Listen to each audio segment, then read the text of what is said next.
Motivação e fé são dois ingredientes básicos considerados requisitos para o sucesso. Qualquer bom coach sabe disso. E você? Como você pode avaliar isto à luz da astrologia?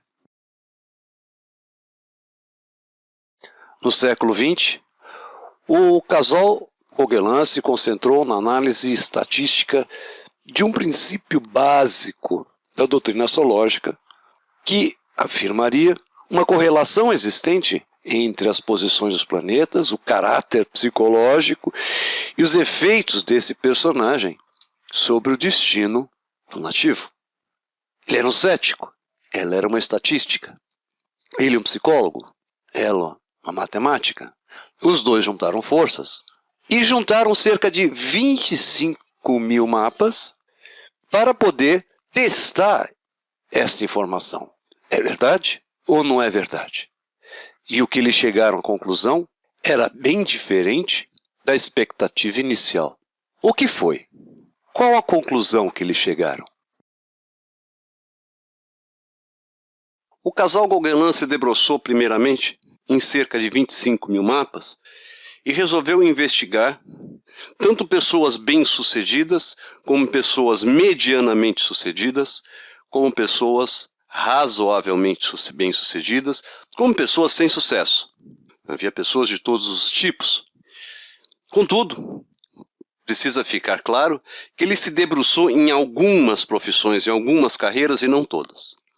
Marte para os esportistas, Saturno para os médicos e para os políticos, foram encontradas em pessoas de sucesso quando localizados após os ângulos e especialmente nos 30 graus antes do ascendente e após o ascendente, ou seja, em plena casa 12. Idem, quando encontrados 30 graus antes do meio do céu, ou seja, na casa 9, e 10 graus dentro da casa 10. De certa forma, isso contraria a tradição astrológica, uma vez que aponta que as casas cadentes, em razão da sua relação com o ascendente, não são assim tão fortes, pelo contrário, são consideradas casas fracas, com exceção da casa 9. Ele observou ainda que determinados planetas, que passaram a ser denominados planetas G, são apenas aqueles que importam para as profissões, ou seja, Lua, Marte, Júpiter e Saturno. Estão excluídos aí o Sol, Mercúrio e Vênus. Da mesma forma, ele não encontrou nenhuma característica significativa para os planetas geracionais. Para poder detalhar um pouco mais a pesquisa, ele dividiu as casas astrológicas em 3 setores, numerando-as no sentido dos ponteiros do relógio, que é o sentido que as casas nascem, é o sentido que o Sol percorre as casas. E agora, como fica? A gente derruba a tradição? Ou será que existe uma outra interpretação? Ou será que, no século XX, a astrologia tinha perdido seu vínculo com a tradição? E o que Gauguin estava comprovando estatisticamente era um vetor da tradição. O que você acha? Para a astrologia vocacional, um outro nome é importante ser destacado, que é Mark Edmund Jones. Ele criou algo que ele mesmo denominou alfabeto astrológico, e eu gostaria de me debruçar aqui sobre os traços 9 e traço 12. Os traços da personalidade são esse alfabeto trabalhado de uma forma um pouco mais completa, mais dinâmica, mais ágil. Então vejamos, o traço 9 ele é composto de Júpiter e seus aspectos, Sagitário, casa 9. E o traço 12 é composto de Júpiter e seus aspectos, novamente, Peixes, casa 12. Alguma observação é que os astrólogos modernos preferem incluir na casa 12 o astro Netuno. Faz uma boa diferença daquilo que eu vou apresentar.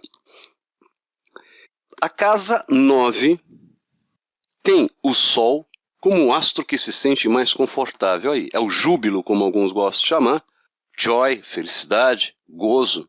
Há inúmeras traduções. Eu prefiro utilizar o termo em inglês, joy. E o joy de Saturno é a 12ª casa.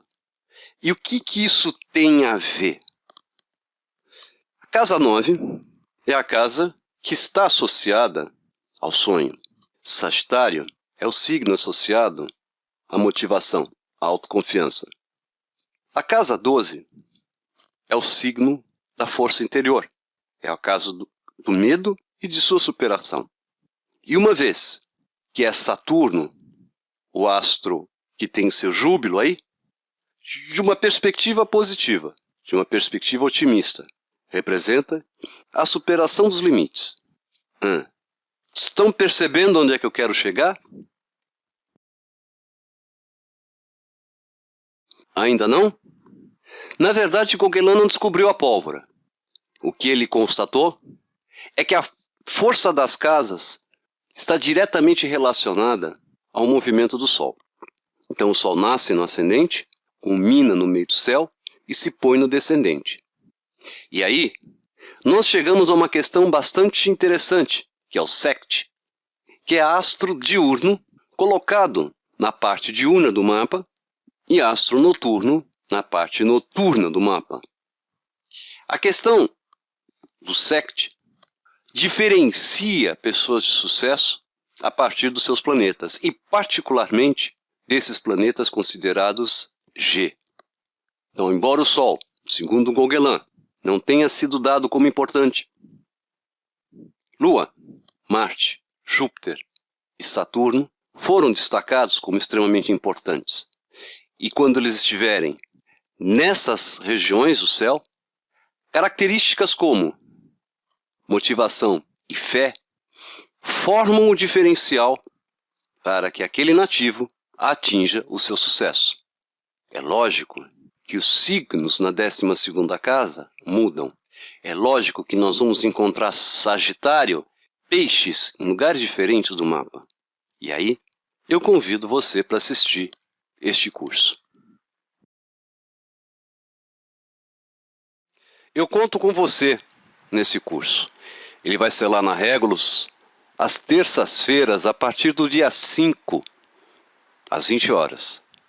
Você pode entrar diretamente em contato com o Alexandre ou com a Eliana, 5549-2655.